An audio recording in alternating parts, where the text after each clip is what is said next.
April, 1898.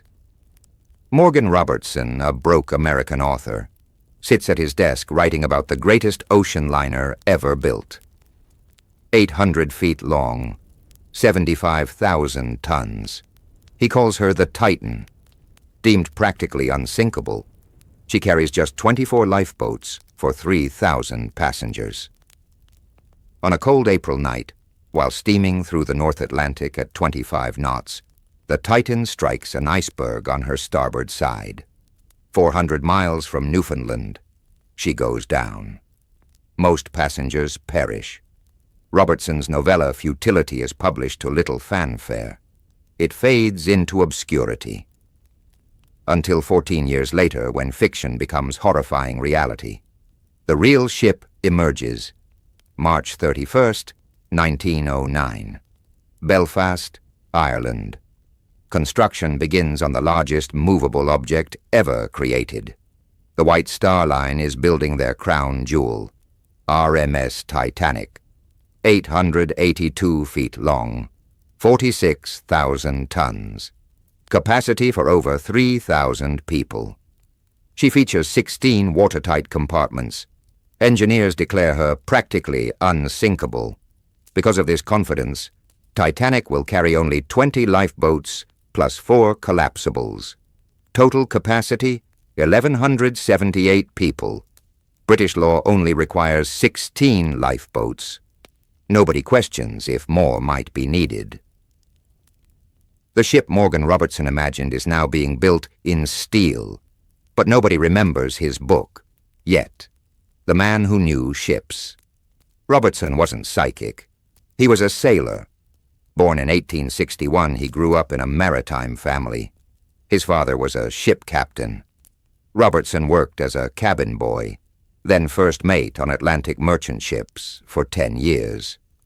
He understood ship design, navigation, and engineering intimately. When poor health forced him ashore, he turned to writing technical maritime stories drawn from real experience. By the 1890s, he was watching a dangerous trend: shipping companies building bigger vessels without updating safety regulations. The disaster he imagined wasn't supernatural foresight. It was educated prediction from a man who knew ships better than most naval architects. The uncanny similarities begin. Compare the two ships. Robertson's Titan, 800 feet. Titanic, 882 feet. Titan, 75,000 tons. Titanic, 46,000 tons.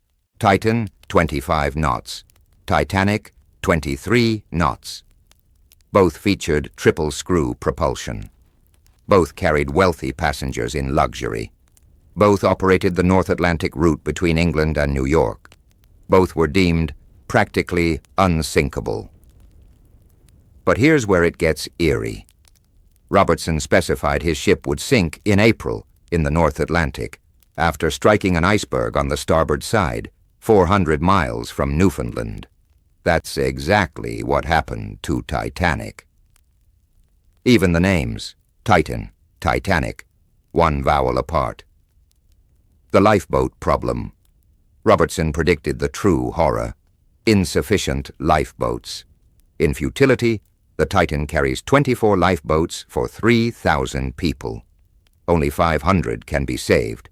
2,500 have no lifeboat space. Robertson explained that regulations hadn't kept pace with ship size. Laws for 10,000-ton vessels were applied to ships 5 times larger. But nobody wanted extra lifeboats. They blocked ocean views, and these modern ships were unsinkable anyway.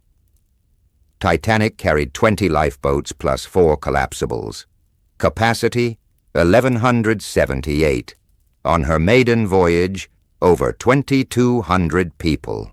When she began sinking, there simply weren't enough boats. Over 1,500 would die. April 14th, 1912. Fiction becomes reality. April 10th, 1912.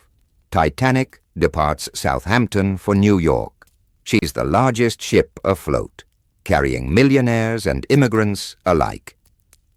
Captain Edward Smith commands what should be a triumphant crossing. April 14th, 11:40 p.m. Lookout Frederick Fleet spots an iceberg ahead. He rings the warning bell. "Iceberg, right ahead!" First Officer Murdoch orders, hard a starboard. Too late, the iceberg scrapes Titanic's starboard side. The location, 400 nautical miles from Newfoundland. The date, April 14th, exactly as Morgan Robertson described in 1898. The disaster unfolds. Builder Thomas Andrews inspects the damage. 5 compartments are flooding. The ship can survive 4, not 5. They have 2 hours. At 12:05 a.m., lifeboats are uncovered. At 12:45 a.m., distress rockets fire. Women and children board first. Many boats launch half empty because passengers don't believe the unsinkable ship can sink. By 2:20 a.m., Titanic's stern rises vertically. The lights die. With a tremendous groan, she breaks apart and plunges into the black Atlantic. Over 1,500 people are left in freezing water. Most die within 15 minutes. The Carpathia rescues 706 survivors at dawn. The book resurfaces. Within days, someone remembers Robertson's novel. Newspapers compare futility to reality. The parallels are staggering. The New York Times runs articles about the prophetic book. Robertson is besieged by reporters. Was he psychic? How did he know? Robertson insists he simply extrapolated maritime trends. He knew regulations were outdated. He understood the industry's obsession with size would cause disaster. Publishers re-release Futility as The Wreck of the Titan. It becomes a bestseller. But the specifics remain haunting. The month, location, collision type, insufficient lifeboats, even the names. Everything matched. Robertson's explanation. "I know what I'm writing about, that's all," Robertson tells reporters. The North Atlantic route was the busiest, most profitable. Any record-breaking liner would take it. April was prime travel season for wealthy passengers crossing to Europe. Icebergs drifted south during spring thaw, making April dangerous. The area 400 miles from Newfoundland was where warm Gulf Stream met cold Labrador current, perfect for icebergs. As for lifeboats, Robertson read maritime regulations and recognized they were obsolete. Shippers had outgrown the laws. The math didn't work. Disaster was inevitable. Skeptics and believers. Not everyone accepts Robertson's explanation. Some details seem too specific. How did he get the names so close? Why April specifically? Why exactly 400 miles from Newfoundland? Believers point to other predictions. In 1905, he described a periscope before submarines widely used them. He wrote about U.S.-Japan Pacific War before Pearl Harbor. Was Robertson psychic, or simply an intelligent observer who understood technology and human nature? The Titan-Titanic parallels remain so precise that even skeptics pause.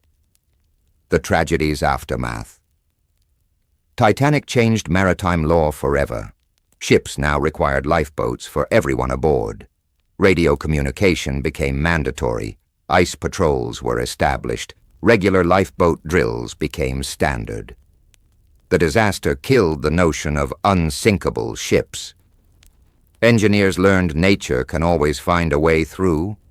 Hubris met iceberg, and hubris lost.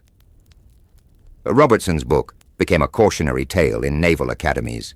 His prophecy was a warning nobody heeded. The dangerous practices, inadequate lifeboats, excessive speed, overconfidence, were all in his 1898 novella. 14 years later, it happened. A writer's end. 3 years after Titanic sank, Morgan Robertson died alone in an Atlantic City hotel on March 24, 1915. He was 53. Heart disease, the doctor said. Some claimed the Titanic disaster haunted him. He'd predicted tragedy but couldn't prevent it. Robertson never fully explained his eerily accurate prediction. Was it prophecy? Expert knowledge? Calculated extrapolation? Perhaps all three. He was a sailor who understood the sea's dangers, and a writer who understood dramatic irony. 14 years before Titanic sank, Robertson wrote the warning. The novel was published, available. But nobody listened to fiction. They only listened when fiction became the deadliest maritime disaster in peacetime history. 1,500 people died.